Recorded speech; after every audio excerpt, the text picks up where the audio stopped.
Daily Devotion with Pastor Balla for July 21st, 2025. O Lord, rebuke me not.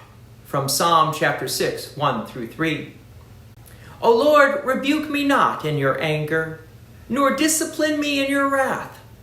Be gracious to me, O Lord, for I am languishing. Heal me, O Lord, for my bones are troubled. My soul also is greatly troubled. But you, O Lord, how long?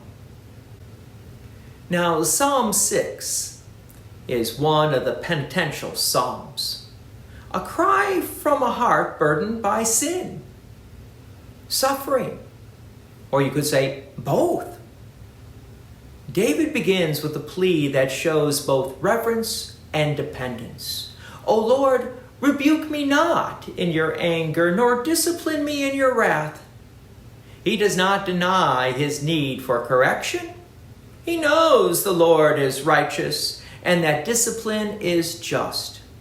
But he pleads that God would deal with him not in consuming wrath, but in mercy.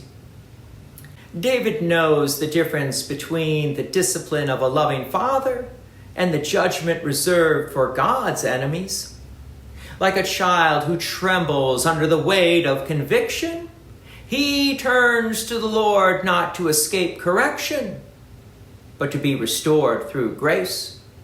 His request reflects faith, a faith that believes God does discipline those whom he loves and does not cast off those who return to him with repentant hearts.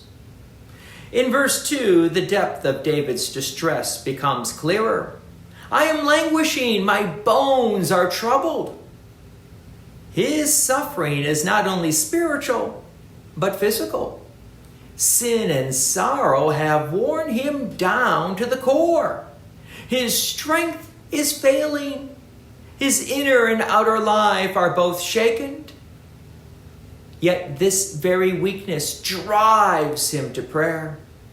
He knows there is no healing apart from the Lord.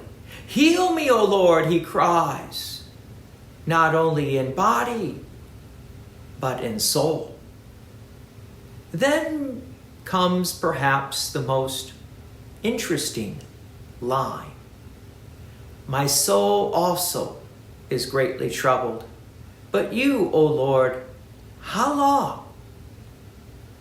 It is the cry of one who waits under the weight of God's silent.